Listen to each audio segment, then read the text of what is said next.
What's going on, y'all, and welcome on in. I would say Epic 7 right now is in a great spot for new players. The new player experience is very good. From the Mystic Connection, where you get an ML5 for free, to the hunt event, where you get a ton of mola and access to good hunt farmers. All the quality of life we've gotten since the start of the game has made the game just much better for new players and returning players. However, I still think gearing is still part of the problem, and I would say some players even consider it the biggest problem, the biggest headache in terms of playing Epic 7. So in this video, let's cover a few things. I'm going to give you guys a roadmap on how to get to the endgame gearing as fast as possible, tips and tricks on how to maximize the gear you get. There's probably a few things that we can cover that some veterans may not know, and especially my new players. I'll give you guys the best path to getting that gear, and overall just a better time with the gear treadmill of a game we play called Epic 7. So without further ado, let's get into it. All right, y'all, let's start from the top, and that, of course, is with hunts. Hunts are going to be the main source of gold, gearing, all the stuff we need to play Epic 7 in the long run. Now, I don't want to take too long on this part, as I want to get into the actual gearing portion of the video. That'll be our focus, but as we all know, we need to start with hunts. So as a new or returning player, you're going to choose between Wyvern or Banshee. Those, in my opinion, are the two best to start out with and really just sink your teeth into and farm a lot. You're eventually going to want to branch out into more like KDs for the pen sets, etc. But right now, just stick with Banshee or Wyvern. And if you want more in-depth detail, I have another video upon the difference between the two on this channel. So make sure y'all check that out. So we're going to want to choose either Wyvern or Banshee. Now, if you don't know what kind of player you are, what hunt you want to even farm, if you're just super brand new, guys, just go ahead and start with Wyvern. You might hear a lot of things from me or other creators about how Banshee got buffed a lot, but trust me, Wyvern is still king, in my opinion, especially for newer players, as speed is just so good for every single player. In a turn-based game, speed is still king overall. So if you're a speedy, aggressive player, if you don't even know what you want to do, go ahead and just stick with Wyvern set. As speed set and even crit set are really good. Hit set is okay, nothing really to write home about, but can be good in some scenarios. Now, Banshee, if you think you're a tankier player, one of those counter players, you like the idea of running like lifesteal sets, more of like a off-meta player, that you may be leaning towards Banshee in that regard. And with the recent buffs to Destruction set, Banshee is now so much more viable, I should say, because Destruction set is actually now the king of gear score. I'm not going to get into gear score, but just that's how powerful gear has potential to be. And now Destruction set with its recent buffs means it is actually the premier set for every single unit in the game that wants to do damage. Now, the reason why Wyvern set is still good is because some units just absolutely need the speed stat. Even if Destruction set were to give them more gear score, if you're running a fast comp, you still need to run speed set, as you need that speed bonus overall. So basically, guys, just go ahead and pick between Wyvern or Banshee. If you're a tankier player, if you like that counter lifesteal style, if you just want to run the newly buffed Destruction set, pick Banshee. And if you have no idea, or you want to be a speedy player, a cleaver player, go ahead and go with Wyvern. Okay, it's simple as that. Just make sure you have for Banshee a one-shot setup with either bike and ram, the mouse. There's a lot of one-shotters out there. It's just going to be a little bit harder to gear, as running Banshee without a one-shot is so much more of a headache. Wyvern, guys, if you choose Wyvern, you are set. Smilegate has given so many free options. It's very easy to run nowadays. All right, boys, let's go ahead and move on to the next part. So you've figured out your hunt, you're farming, you're getting all the gold, all the mats. You have these crafting mats. Now you're going to head into the steel workshop and get to crafting. Now, one of the biggest pitfall traps I find from new players or even returning players is just getting discouraged in this area. Now, you finish a hunt event, guys. This has happened to everybody that's played this dang game.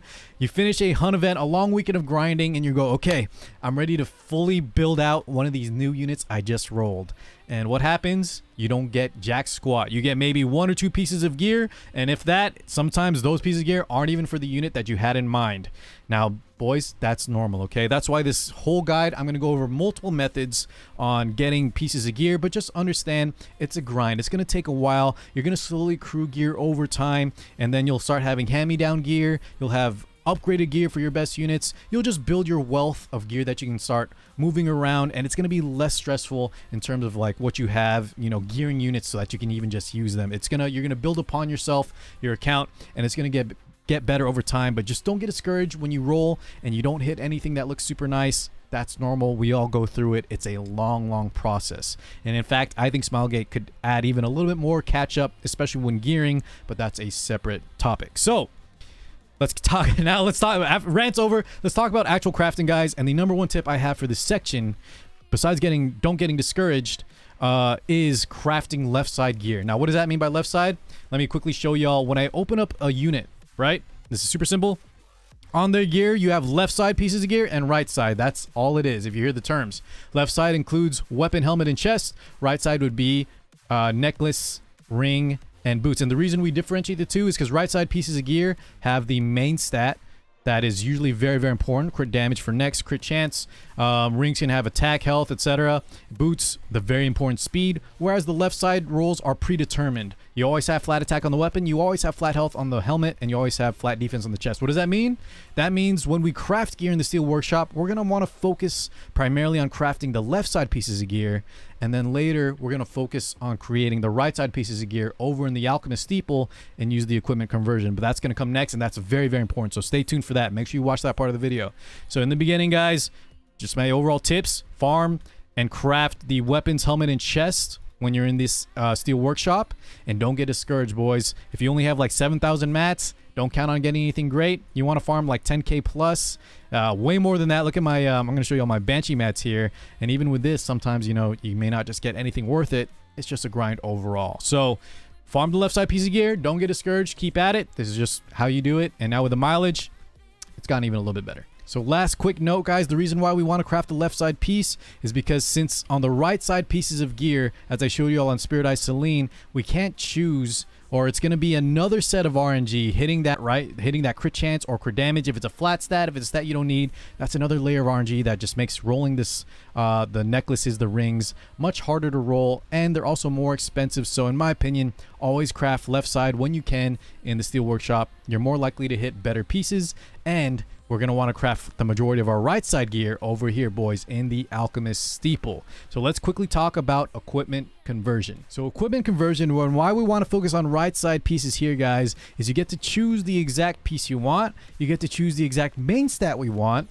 And we can also make sure that it is epic quality. So we're already removing so many layers of RNG compared to crafting in the Steel Workshop. So in the Steel Workshop, let's focus on left side gear. And in the Alchemist Steeple, let's focus on right side gear primarily. Of course, you can have some flat stats like these. If you get gems that have the flat attack, of course, you're going to want to run that on your weapon, right? Because that's all it can use. But primarily focus on the right side pieces of gear. And why I say focus on the right side is because you're going to get these boxes right here, boys, these selectors, the equipment conversion gem selection chest, and these are so important. One of the most important things to get for gearing. And so when I say choose right side pieces of gear, of course I mean choose for boots, right? You're going to want to get the speed main stat. For next, choose the crit damage or crit chance, for example, if it's a damage dealer. And then for rings, attack percent or health percent, depending on what you're using it for. Now these are going to be so valuable. Let's go ahead and talk about where to maximize and how to get all of these per week, per month, etc. So let's quickly cover where we can get all of those coveted equipment conversion boxes. Just keep in mind, guys, one of them will be a selector and the other one sometimes will be a random box that'll just already open and give you a random piece of gem. The selector is obviously the better one, but both you're going to want to maximize and get as many as possible. So the first area you're going to want to look into is the Automaton Tower. We can do this twice a month, and on floor 15 we get an equipment conversion selector chest. So very nice there. Next up, guys, we have the guild shop. Now the guild shop has access to both, I believe it's 2 random selection chests, but one of them is via the normal Brave Crest, which are super easy to come by. You always should buy that one. And the other one is going to be through Commander Armbands, which, depending how new you are, try not to buy this box. Not only is it random, but Commander's Armbands will give you a better bang for your buck by buying the very powerful guild artifacts first. After that, guys, let's go into the transmit shop. And in the transmit area, we can buy 1 a week for 15 transmit stones. Beyond that, we have the world boss. And in the world boss, this is going to be dependent on how good your guild is or how good your own units are. In the beginning, you may struggle to hit the max reward for the selector, but almost everyone starting out will be able to easily hit the halfway mark to get the random one. Just focus up, guys. Nowadays, just try to join a guild that has established players, and most of y'all should be able to hit that maximum mark sooner than later. Last but not least, we have expeditions, which of course give a lot as well. So make sure you get on those, as a lot of times I slack as well, but expeditions are super valuable. And if you're wondering, you should try to buy the Skystone Pass. There's just a side note. You should buy the Skystone Pass unless you are majorly hurting for Skystones and you'd rather focus on pulling units, for example, for the upcoming collab. Okay, we've talked about a lot. Hopefully you're not overwhelmed just yet. I have just a few last minute tips and tricks. Let's go ahead and talk about another great way to get geared. This one's a little bit more random, but let's talk quickly about the Artena crafting again. Once again, guys, I have a very in-depth video on my main channel if you want to check that out. I'm just going to cover quickly the basics. Artena crafting event, if you're brand new, don't know what it is, Smilegate will sometimes give us an event called the Artena crafting event. That's the blacksmith, and it's going to let you select a piece of gear. The main stat, it's going to be red quality, and you're going to be able to roll these substats almost an infinite amount of times as long as you've been playing the game. Usually if you do a lot of hunts, you'll have so many points that you'll be able to re-roll the substats until you get something that you want. My suggestion is to pick a good set. Speed, destruction. Honestly, I think my recommendation for newer returning players is going to be actually pen set, as that's kind of harder to farm and you only need 2 pieces of it, so getting one of those out of the way is very, very nice. But just pick a universal set that's good on a lot of units. Pick a universal main stat that you can use on a lot of units. So for next, of course, crit damage, crit chance. For rings, attack or health percent. And for boots, primarily you're going to want to go speed. Don't ever do left side pieces of gear. Don't ever roll a weapon, helmet, or chest. You are throwing the game if you do that. Just pick a right side piece, go as universal as possible. My recommendation is Katie's, but as long as you pick a good set, guys, and roll for good sub. So if it's an offensive piece of gear, right, if you choose like crit damage main stat, go of course for attack percent, crit chance, speed, and then health or defense, whatever you want. So just go as universal as possible. Make sure it's a right side piece of gear. No, as long as you roll a solid piece of gear, you're making good use of the event. And like I mentioned, it's random. It's kind of just whenever Smilegate brings it out. But next time you see it, boys, we just had one end. We'll probably see another one maybe in a month or two. Make sure you take full advantage, as these are so good for new players. Okay, guys, last tip. I know I probably have way more to talk to you about gearing, but I think this is just the last major one, and I don't want to overwhelm y'all with too much.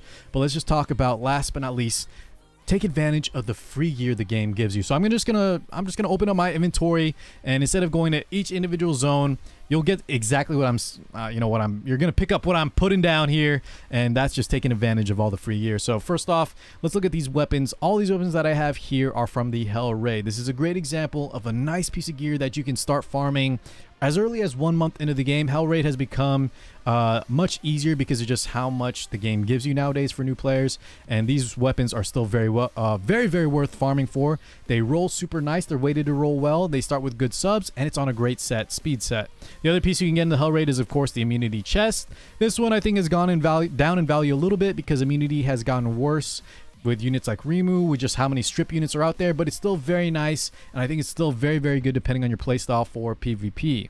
Other pieces of gear, boys, let me just sort by acquisition. We recently just had Ancient Inheritance, and although I didn't roll the best pieces, these 88 pieces of gear also roll super well, just like the Hell Raid gear. Let me see if I can find any more. Sort by all.